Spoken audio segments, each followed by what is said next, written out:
Agora, falando em trabalho, escala e tudo, eu vou para mais uma entrevista, né? Pode até tirar aqui o Zuckerberg do fundo e botar logo a marca do programa de novo, para a gente não ficar assombrado pelo Zuckerberg aí, né? Enfim, a gente fala sobre o Zuckerberg depois para a gente poder se organizar aqui. Mas a gente tem mais uma entrevista no nosso programa de hoje, que o fato é, a gente, na verdade, tem uma tendência que se acelerou nos últimos 10 anos de trabalhar rápido nos primeiros anos de trabalho e depois a gente, pisar no acelerador para poder ter uma independência mais rápida, uma aposentadoria, ou o que chamam de aposentadoria, né? Porque quando a gente fala em aposentadoria, a gente está sempre levando para um lugar da aposentadoria que era, na verdade, do passado, né? Mas aí a gente tem dicas de como que a gente pode ter uma jornada que seja exitosa de trabalho e ter saúde, e ter tempo, e ter várias outras coisas. O meu convidado é o Lucas Freire.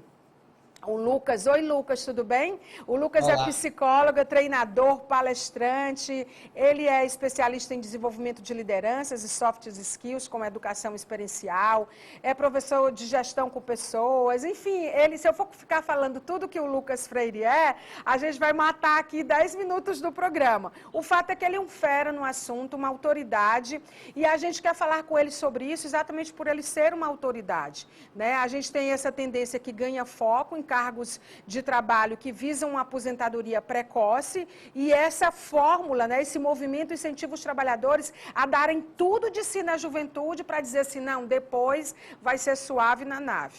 Mas isso tem um preço e a gente começa a partir daqui. Eu passo para você agora, Lucas, agradecendo a você pelo seu tempo e por essa troca e a gente quer saber tudo, porque eu digo que essa aceleração, ela deixou de ser esse movimento para ser uma coisa quase que onipresente em todas as classes e em todos os segmentos, né? E além do trabalho que as pessoas não estão muito mais afim, tem um outro movimento de que as pessoas também não estão muito afim. Ou seja, você tem muitos clientes e muito trabalho pela frente. Sim. Primeiro, obrigado pelo convite. É um prazer poder falar sobre esse assunto, sobre esse tema. Possivelmente estejamos vivendo uma revolução na relação das pessoas com o trabalho. Eu acho que não só esse movimento que você trouxe, mas a gente tem vários movimentos que estão surgindo como maneiras de trazer à tona uma insatisfação das pessoas com a dinâmica, com a forma que a gente construiu as relações de trabalho dos últimos anos. De um lado, nós temos as organizações que construíram modelos gerenciais muitas vezes tóxicos, muitas vezes pautados na gestão, gerando medo, colocando mais cargas de estresse do que o próprio trabalho no dia a dia das pessoas. De outro lado, nós temos aí todas as consequências que a pandemia acelerou na visão de mundo das pessoas. Olha, somos pessoas frágeis, vivemos uma vida finita e a gente não precisa passar por determinadas cargas de sofrimento nessa vida. Todo esse caldeirão nos traz para esse momento em que várias estratégias vêm surgindo para as pessoas burlarem ou terem estratégias diferentes para lidar com um mecanismo que é muito duro, perverso, que é um trabalho que nos faz sofrer. Passamos a maior parte do nosso tempo conectados a um trabalho. Esse trabalho, sim, vai gerar sempre muito esforço, não existe trabalho sem esforço, não existe trabalho sem cargas de sofrimento do esforço. Mas esse trabalho ele pode produzir bem-estar, ele pode ser algo que produza significado, pode ser algo que faça com que a nossa vida seja preenchida.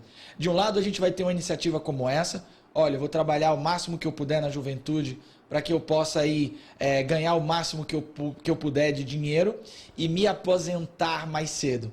Eu acho que aqui o que a pessoa se aposenta é do emprego e nunca do trabalho, porque trabalho significa construção de identidade, trabalho nos torna alguém, trabalho traz significado para a vida. Então você não se aposenta do trabalho, você se aposenta do emprego. Então o que muitas pessoas estão tentando é fazer isso o mais rápido possível por conta dessas relações abusivas que construímos ao longo do tempo. De um lado a gente tem isso, de outro lado a gente tem uma série de outros mecanismos, pessoas fazendo apenas aquilo que foi delimitado, outras pessoas querendo ser nômades, ter mais leveza, trabalhar onde puder, trabalhar com qualquer tipo de empresa. O que a gente vê de maneira geral é esse empoderamento das pessoas em relação às suas carreiras, porque o tempo urge e a gente precisa ter uma vida mais leve e produzir com mais prosperidade e bem-estar.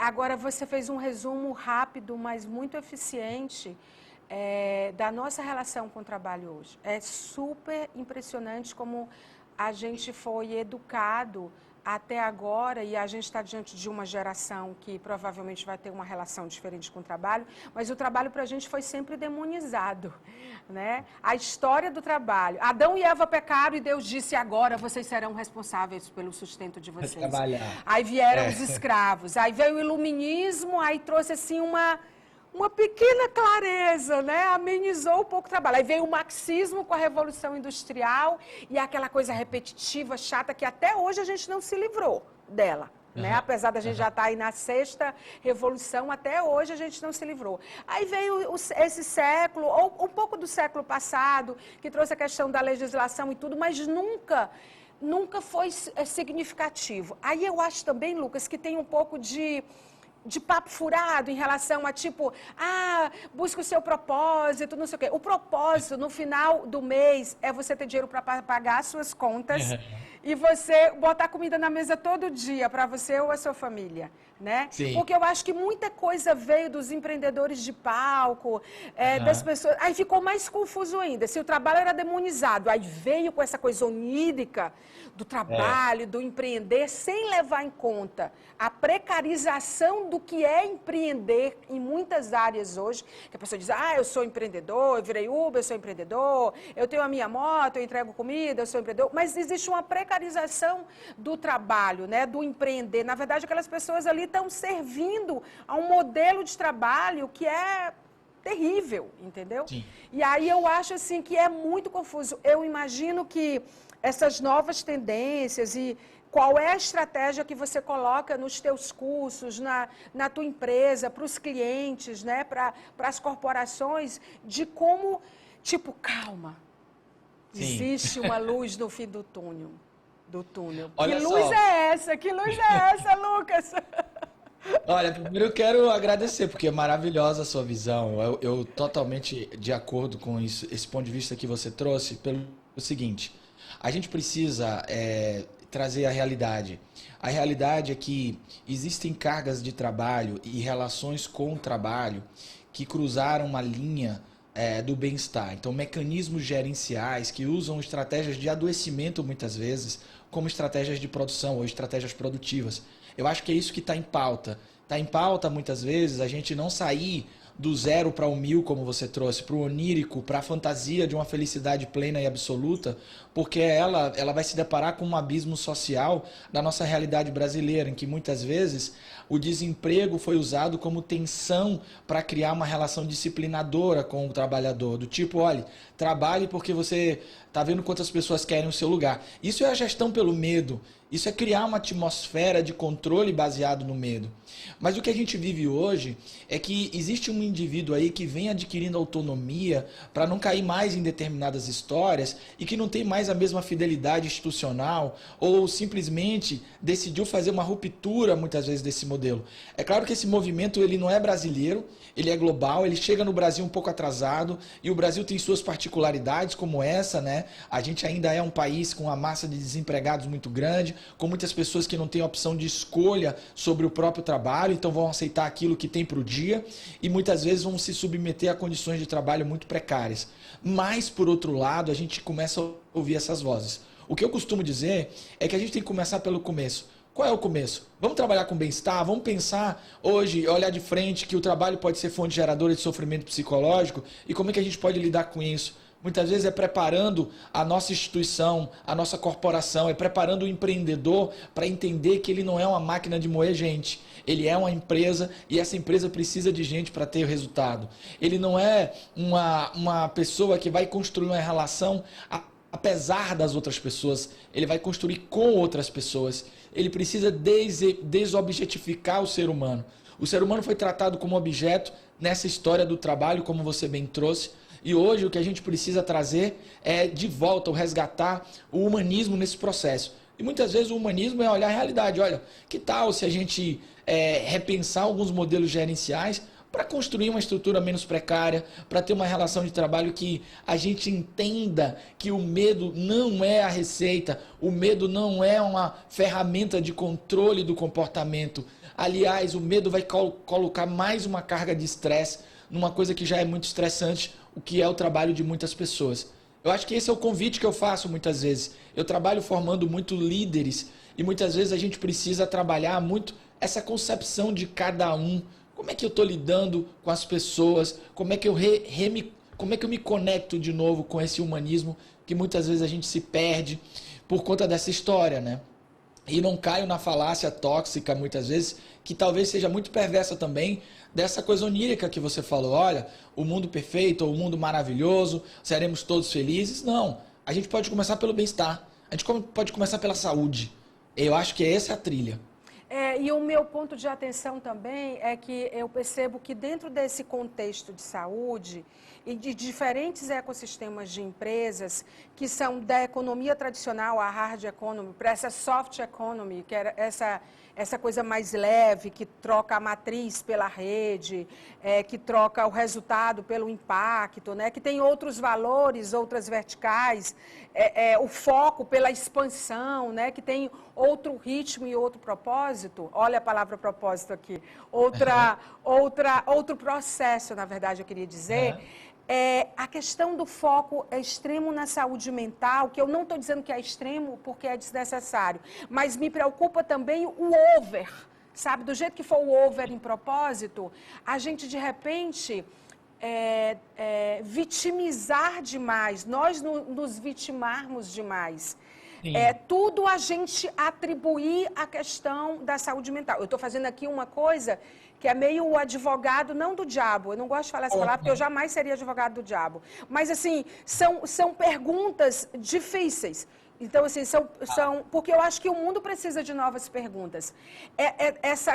Essa volta, ou esse foco, né, nem volta, porque a gente nunca focou em saúde mental, quais são os riscos deles? Qual é a dor e a delícia de se fazer isso? Quais são as nuances disso? Considerando que a gente tem empresas muito poucas em escala dessa nova economia e um número gigante na antiga economia que ainda nem sabe como fazer essa transição. Bom, eu costumo pensar como uma cortina que se desvelou. Eu tenho uma história com o mundo do trabalho enquanto psicólogo, inclusive. O que está acontecendo hoje é que hoje o argumento da saúde mental ele é plausível e é possível de se discutir no mundo do trabalho. Então, mas ele não pode ser banalizado, né, Lucas? Eu sinto que tem uma banalização porque tem gente que nem é da área, que está abordando esse assunto de uma forma superficial. Isso é grave. Eu acho que o que acontece muitas vezes, e isso também me incomoda muito, é a comercialização, ou o que a gente chama, eu chamo muitas vezes isso do marketing ético. É disso ser usado como mecanismo comercial. A gente, quando trata de humanidades, a gente precisa ter muito compromisso. Talvez, o que eu brinco para os meus alunos de psicologia, que o principal ensinamento da faculdade é ética, não é nenhuma outra coisa. É como a gente construir uma relação ética das nossas carreiras e profissões. E esse é um compromisso muito importante. Agora, quando a gente usa a ética como mecanismo comercial, ou seja, para criar atratividade para a minha marca, para o meu negócio, aí eu acho que a gente entra numa zona cinzenta aí, meio nebulosa dos reais interesses que a gente tem. Eu acho que esse é o perigo. Mas eu vejo até com bons olhos a gente ter uma possibilidade de falar mais sobre saúde mental quando a gente tem um passivo tão grande, histórico, de poder falar sobre isso. Quando eu me formei em psicologia, há cerca de 18 anos atrás, eu queria estudar saúde mental no trabalho. Então eu fui fazer um mestrado. Quando eu fui fazer um mestrado, e eu estudei no Instituto de Epidemiologia, as doenças ocupacionais trabalhadas que tinham linhas de pesquisa eram todas ligadas à questão física. Então a gente tinha LER, DORT. Não é que não existisse já pesquisas em saúde mental, mas é que elas não tinham uma relação de causalidade, ou seja, o trabalho não era tão considerado como fonte causadora de tantos adoecimentos mentais. Então não era dado toda essa ênfase de pesquisa. Então quando a gente vive um momento em que a gente pode falar mais sobre isso, em que as empresas estão mais abertas a entender o trabalho como fonte de sofrimento, para mim é incrível, porque isso vai puxar esses menores que ainda não falam sobre isso para poderem falar e entender com mais veemência a importância desse tema. Agora, chama atenção para que isso não seja mercantilizado, ou seja, as pessoas chegarem e usarem isso como estratégia de marketing. Olha, agora eu tenho uma empresa que cuida do bem-estar. E isso não cria contradições. Mas eu ouso dizer que há uma geração muito atenta às contradições, tá? A gente tem uma geração hoje que está muito sensível com as práticas versus o discurso. E isso não passa batido e não fica barato. Elas publicizam, elas publicam, elas comentam. Então é um momento chave para essas organizações. Eu acho que isso vai se equalizando com o tempo. O que você falou é exatamente o que eu quis dizer. A mercantilização disso termina fazendo com que as empresas e quem pode e os profissionais não ajudem essas pessoas, mas até piore a situação delas. A minha preocupação é isso. Porque se você tem pessoas que não entendem disso, tratando disso, e isso se transformando num design de causa, dentro de um marketing social, de responsabilidade social das empresas, como a gente tem visto, isso piora, porque, na verdade, ninguém faz a imersão na história. A minha preocupação, na verdade, o meu ponto de atenção é isso, porque se a gente for olhar para todo mundo em alguma escala, a gente está se perguntando, quem é que sou eu aqui agora? Nessa terceira décadazinha do século XXI, para onde que eu estou indo? Eu vou impactar ou não vou? Eu vou passar batido? Sabe? Então, assim, tem várias perguntinhas que as pessoas estão se fazendo. Isso faz sentido para mim?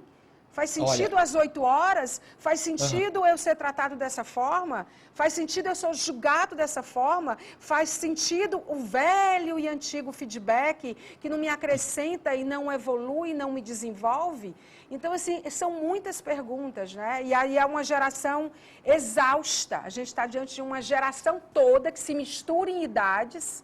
Não é só a alfa que está aí de 2010 para cá, que vai ser a que vai mandar no mundo daqui a pouco. Sim. Entendeu? Mas, assim, as gerações todas, eu sinto isso em todas as gerações de profissionais. Você sente isso na tua demanda?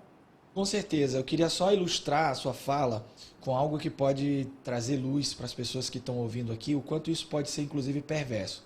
Imagine o seguinte cenário. Eu estou dentro de uma organização que eu tenho uma liderança tóxica, abusiva, que diminui minha autoestima, que diminui quem eu sou. E aí, de repente, ela contrata uma consultoria no mercado que traz essas metodologias ligadas ao bem-estar. Hoje a gente tem pesquisas num campo da psicologia chamado psicologia positiva, que mostram, por exemplo, que a gratidão ela traz uma sensação de bem-estar para o indivíduo. Pessoas que tendem a agradecer mais relatam bem-estar. Só que, olha como não existe panaceia, ou seja, não existe remédio para tudo. Imagine que eu estou numa relação tóxica e eu entro com um tema como esse. Olha o quanto isso pode ser perverso. Em situações de relações abusivas, a gratidão pode inclusive diminuir a capacidade de resiliência dos indivíduos, porque ela vai vir como um argumento que chancele o status quo, ou seja, então eu estou numa relação abusiva e tenho que agradecer pelo ter o que eu tenho. Olha o quanto isso pode ser perverso quando isso está na mão de pessoas que não entendem profundamente o impacto da psicologia, das relações da psique humana, dessa psicodinâmica do trabalho. E isso, infelizmente, acontece. Isso serve também para outros temas, como resiliência e por aí vai. São essas contradições que a gente vai ver com muita força nos dias atuais. Mas isso a gente pode mitigar quando a gente pesquisa quem são as pessoas ou quando a gente se aprofunda nos temas antes da gente comprar essas ideias. Por isso que você fala sobre a teoria do flow e por isso que você criou essa metodologia que a gente acabou nem falando, nem falou do livro, nem falou de nada. A jornalista... o apresentador enlouqueceu, começou a fazer perguntas de várias coisas. Mas adorei. Que é o Playfulness, né? Que é o livro e que é uma metodologia. Queria que você falasse sobre isso, para depois não me chamarem de maluca. Não, muito bom. Na verdade, eu não gosto de chamar de metodologia, eu gosto de chamar de trilhas, que são convites. Sim. Eu baseio o meu trabalho num conceito que é o entendimento da palavra play. Quando a gente entra no mundo adulto, a gente costuma abrir mão de elementos que vão nutrindo a nossa capacidade de enfrentamento, como, por exemplo, brincar, como, por exemplo, ver coisas de maneira mais leve. O play é explorar as potencialidades da vida. Esse é meu convite. o contrário do brincar não é trabalhar, o contrário do brincar é deprimir.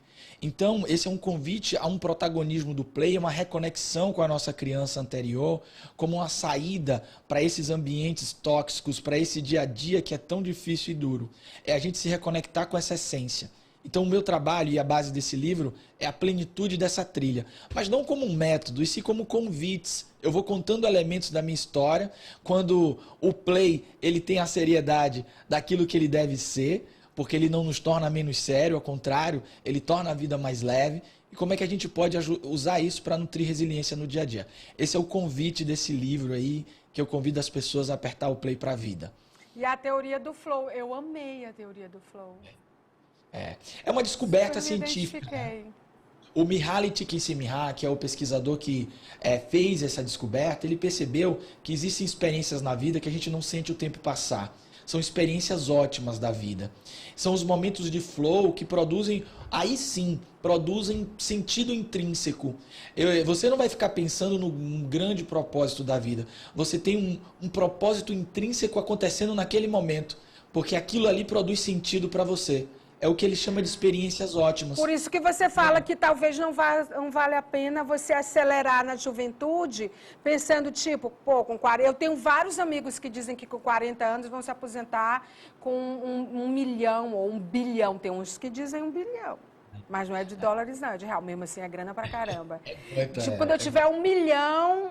Né? Na minha conta eu paro com 40 anos. E eu já vi muitos que já estão com 47, 46, 48 e ainda não pararam. Esse é o famoso mito de Sísifo, né? São pessoas que todo dia carregam uma pedra para o alto de uma montanha e no dia seguinte tem que carregar de novo. O meu convite é a gente ressignificar esse mito, você gostando, buscando formas de ter leveza na hora de carregar a pedra. Senão isso perde o sentido para você. A gente tem muitas pessoas que aposentaram e aposentar não significa parar de trabalhar, não significa deixar de entrar em flow. O flow é uma experiência ótima que torna a vida interessante. Esse é o bilhete. Muito legal. Lucas, quero ser sua amiga de infância, começando por sendo best friend. Aí depois a gente evolui para ser amiga de... Eu quero saber tudo dessa tua coisa aqui. Eu amei a entrevista. Desculpa se eu baguncei o roteiro todo. Adorei as perguntas. Adorei. Mas é porque eu sou do flow, sabe? Eu sou do flow.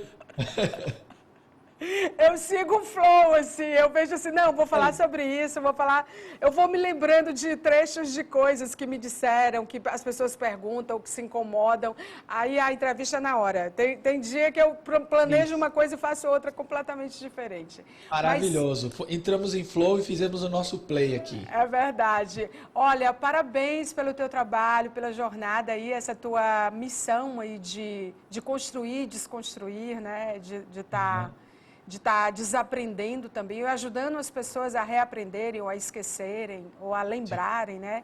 É muito bacana esse teu trabalho, muito bacana, muito relevante, por mais Lucas Freire no mundo. Tem o nome da tua empresa aqui? Eu não vi. Na verdade, as pessoas podem se conectar comigo lá no site Lucas Freire, ou no meu Instagram, @LucasFrancoFreire. Lucas Franco Freire. Tá, já vou seguir aqui, a gente já vai conversar depois, que depois eu quero te fazer uma consulta numas coisas para uns trabalhos, tá bom? Olha aqui, eu já falei de trabalho no ar. Comigo. Eu vivo dentro de escolas, Lucas. Então, assim, tu fala aí, a minha cabeça fica pensando em várias coisas. Muito obrigada, viu? E obrigada pelo teu tempo também. Parabéns. Eu agradeço. Obrigado. Tchau, Tá, tchau.